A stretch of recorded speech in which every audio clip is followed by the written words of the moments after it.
Good evening, I'm Katerina Georgieva. Thanks for joining us. Here are your top stories. I know that this continues to be a difficult time for a lot of Canadians. We're looking at short-term solutions, medium-range solutions, and long-term solutions. And the health unit is going to do their part to assist all of our partners here in this situation. This may be one of those issues that we may have to be dealing with. The Prime Minister and the President be talking about this because it really is an irritant. We begin tonight with a warning from Canada's finance minister. Canada's inflation rate and the efforts to bring it under control mean there will be more difficult days ahead. Chrystia Freeland says the country's economic growth will slow down and unemployment will go up. Comments she shared here in Windsor, the city with one of Canada's highest unemployment rates. CBC's David Cochrane has the details. A blunt warning from the Deputy Prime Minister. Times are tough. They're about to get tougher. Our economy will slow as the central bank continues to step in to tackle inflation. Soaring inflation is the biggest challenge on Freeland's plate as Canadians struggle to fill theirs due to rising costs on everyday essentials such as food, where price hikes are north of 11%. Low-income people are just they're just getting overwhelmed by these higher food prices. A lot of their more limited income is going to food, so they're really being hit the hardest. The solution is to let the Bank of Canada attack the problem by raising interest rates, which creates pressures in other ways. Mortgage payments will rise. Business will no longer be booming. Our unemployment rate will no longer be at its record low. Inflation has dropped from record highs of 8.1% this summer to 6.9% today. But with a target rate of 2%, that's like a car doing 69 in a 20 zone.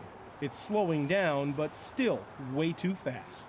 Oral questions, question orale. The result, says the opposition, of the government's lead-foot approach to spending.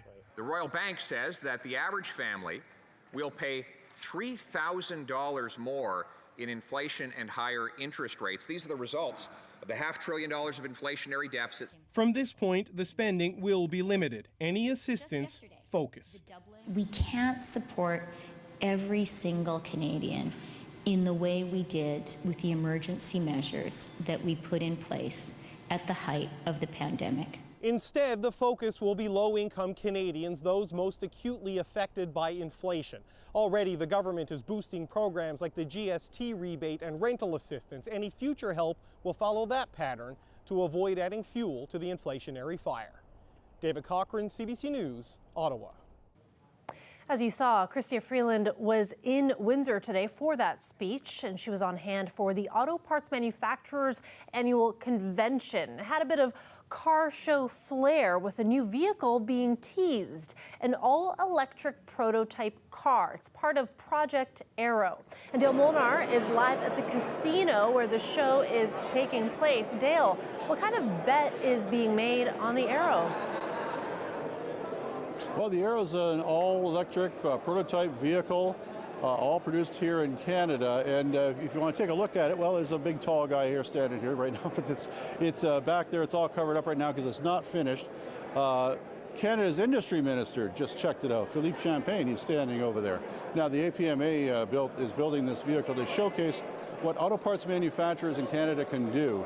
It's not finished yet, but they wanted to give a little bbit of a preview here to the auto parts manufacturers so they can see what the progress is like.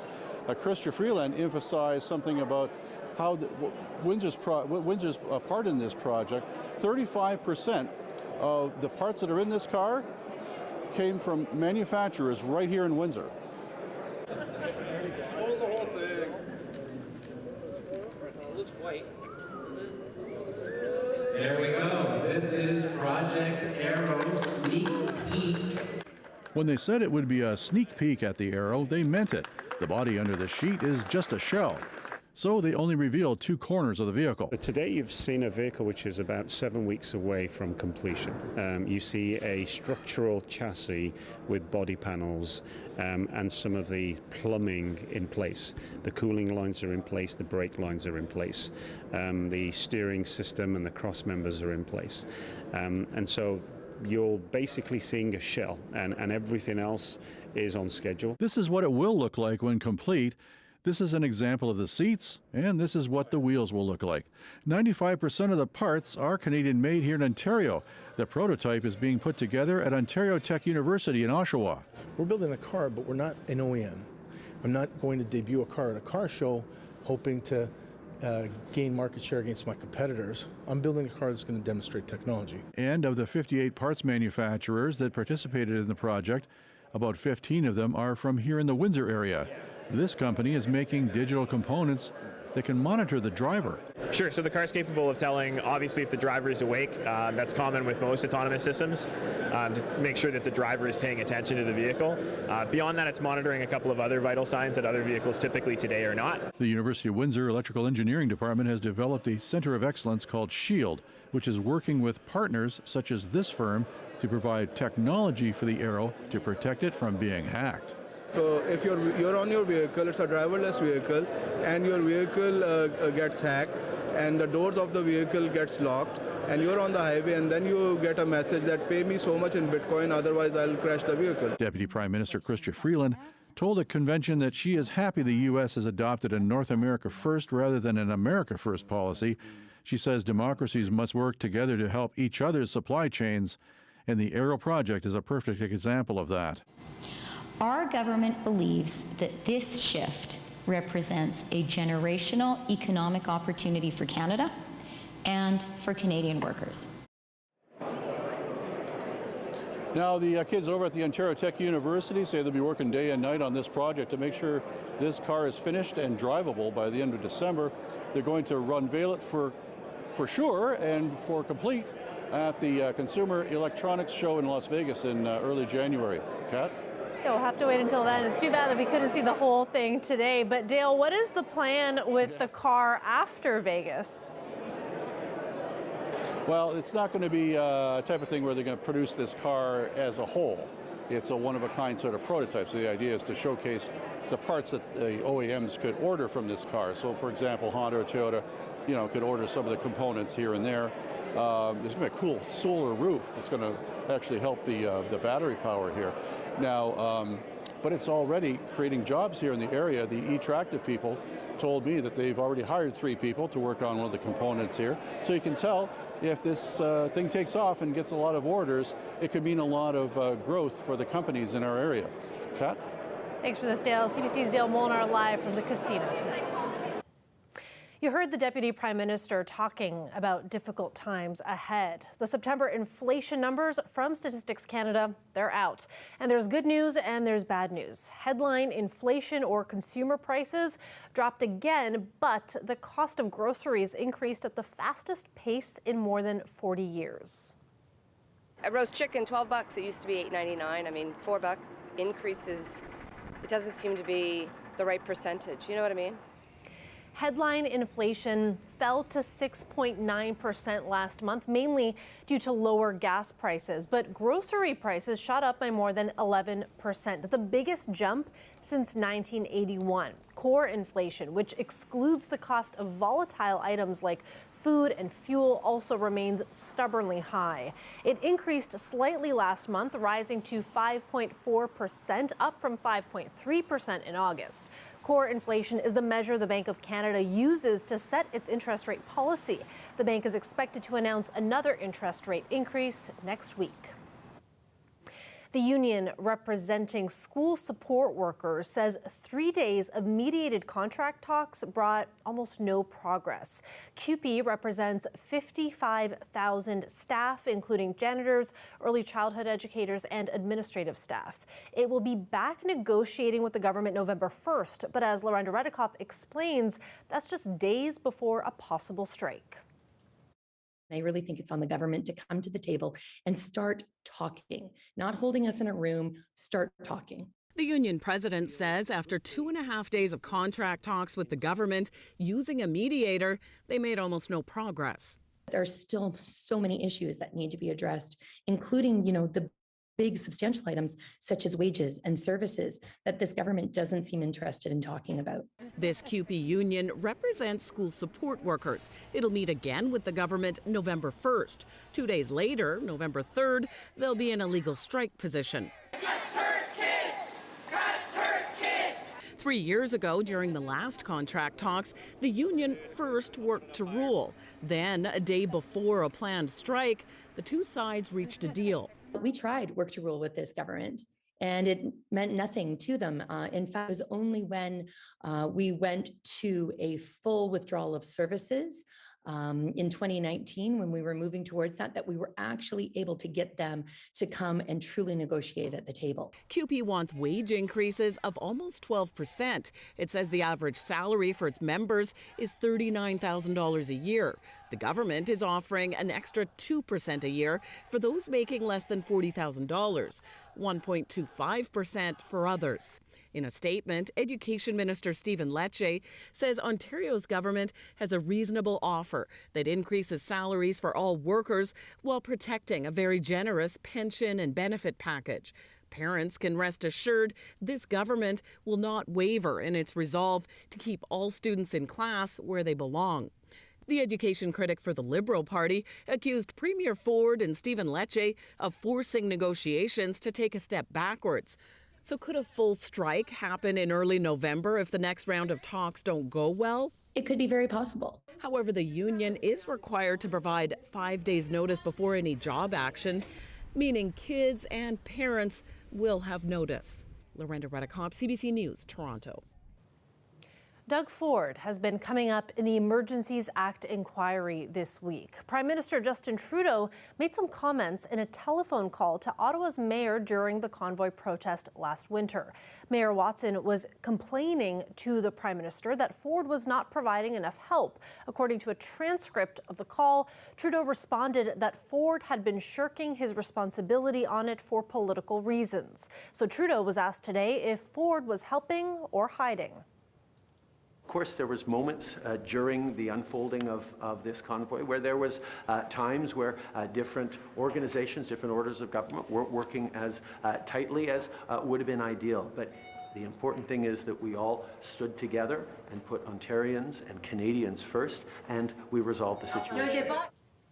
Testimony continued today at the Commission looking into the federal government's use of the Emergencies Act last winter. The woman who chaired the Ottawa Police Board said she'd only become aware of the threat posed by protesters 2 days before the convoy arrived, and that the police chief at the time said the protesters would be gone a few days after arriving. The protest lasted about 3 weeks.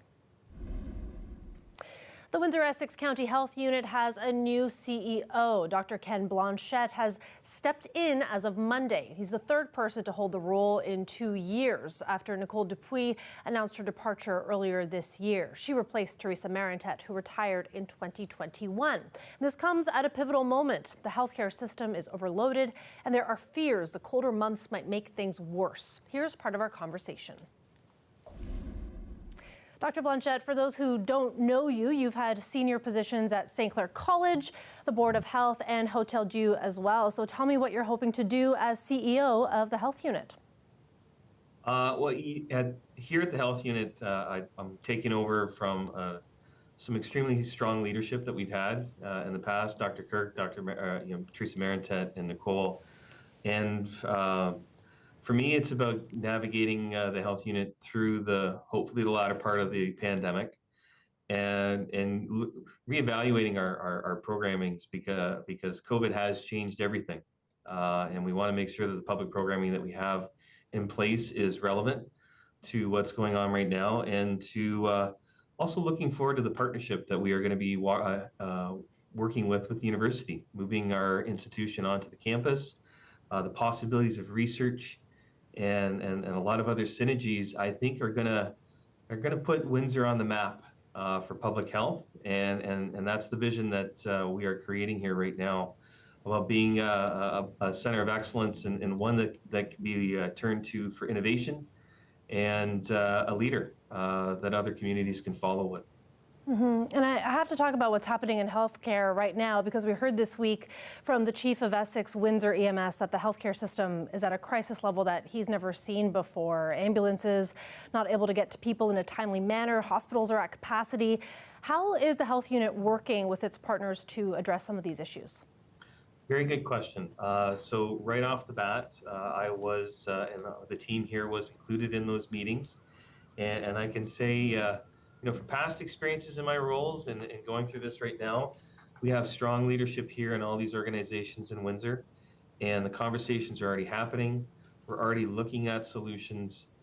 We've had conversations with the ministry, and there's no doubt in my mind that collectively we will, as we've always done in the past, have a solution. We will have some implementation, hopefully within the next few days, and then we can navigate through this. So we're looking at short-term solutions, medium-range solutions, and long-term solutions.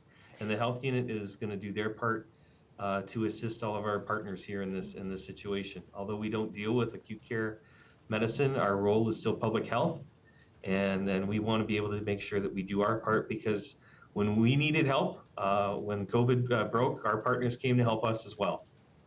And are you able to tell us a little bit about one or two of these possible solutions? Those are still in the discussion stages. We still have a meeting with that later on today, but that will come through Chief Crowder. You can find more of my conversation with Dr. Blanchette at cbc.ca/Windsor. We talk about the possibility of another COVID wave and the search for a full-time permanent medical officer of health. Live look outside there. The sun is out, but there's a chance of showers for tonight and tomorrow. But it's also looking like a really nice weekend. Josiah will be here after the break with more.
Welcome back. It is time for a look at our weather forecast, and for that we've got Josiah sitting in back with us.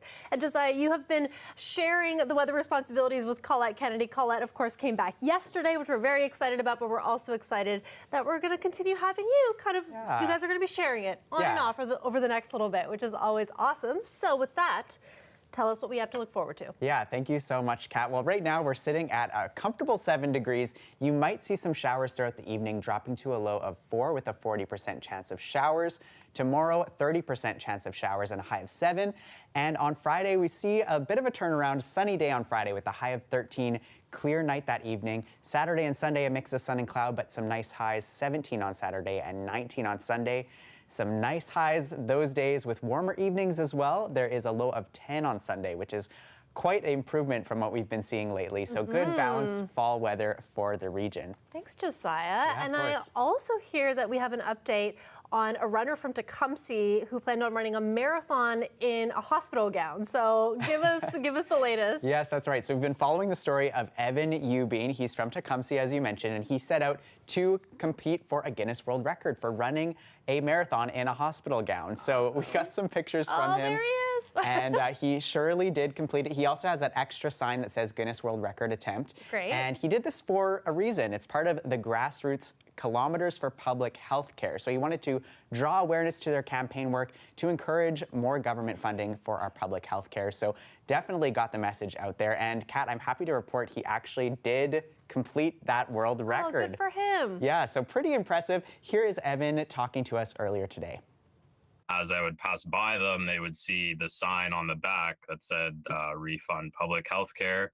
And there were a lot of cheers when they saw that. Especially, there were a few people both doing the run and watching the run who were healthcare workers themselves. So they were definitely appreciative of the effort. So pretty impressive. And there's a couple things he has to do to make it official. He actually he had to take a picture every 2 kilometers and send that into the Guinness World Records, obviously put in his actual results, and he had to have witness statements. So it's quite a thing to actually get officialized, but you can hear more from Evan tomorrow on Windsor Morning with Nav. So definitely something you want to wake up for and check out that interview. Definitely. Thanks, Josiah. Yeah, you're welcome, Kat. Thank you. And you're going to want to stick around. We'll have the latest on the situation over Nexus and the dispute over there. Stay with us.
Welcome back. A female Iranian athlete who sparked international concern when she went into competition without her headscarf or hijab is back in Iran.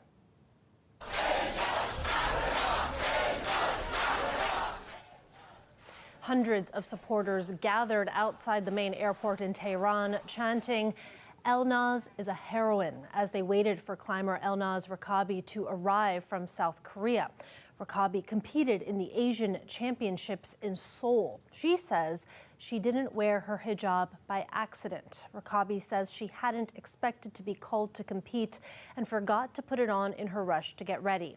Iran has been dealing with weeks of protests following the death of a young woman who died in police custody last month after being arrested for not wearing her hijab properly. Earlier this week, we told you about a spat brewing between Canada and the United States. It centers on Nexus cards. Canada wants the U.S. to open offices that process applications, but they won't do that until the staff are free from prosecution while doing their job in Canada. That's something border agents have been offered at Canadian airports. Joe Comartin is Canada's former consul general in Detroit, and he retired this year. Windsor Morning's Nav Nanwa interviewed him this morning. It really seems strange because we've had this relationship around Nexus with the United States, really coming out of 9/11 and all the problems we had at the border at that time. So we've had it for over 20 years. And for the U.S., and they of course claim that they've been pushing this for some time, but the reality, it's only been the last 2 or 3 years, well, I guess 4 years, that they've been pushing hard on this. And I really don't understand the pressure coming from them because the system has worked. None of their people have been charged with any crimes on the Canadian side, which is what they're looking for in terms of a claim of immunity for those people. We recognize that we've given that immunity to the people from the U.S. side who are at our airports and a couple of other locations. But in terms of the Nexus, it would be so much broader and so many more people being covered. It really is a question of Canadian sovereignty that's an issue from the Canadian side. I just hope that it'll get resolved fairly quickly, but they really dug their heels in on this one, and it's hard to understand why. This may be one of those issues that we may have to be dealing with the Prime Minister and the President be talking about this because it really is an irritant. And from the business community standpoint, it's a real negative in terms of being able to move freely back and forth between our two countries. Better late than never for one ambitious senior. An 85-year-old woman recently graduated from York University and made a splash at the school's fall convocation.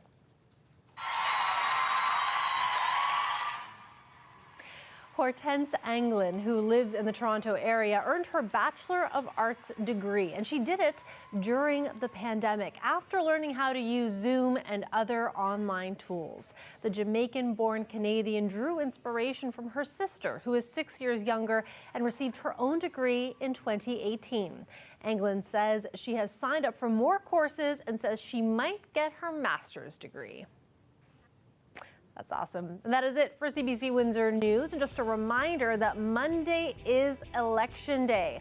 We will have a live show starting at 8 o'clock that night, and our team will bring you the results. And we'll have people joining us to get a sense of what those results mean for Windsor-Essex. You'll be able to watch that show online as well as on CBC Gem. And if you're still trying to make a decision about who you want to vote for, we've got you covered. Just go to cbc.ca/Windsor. Thanks so much for watching. Have a good night.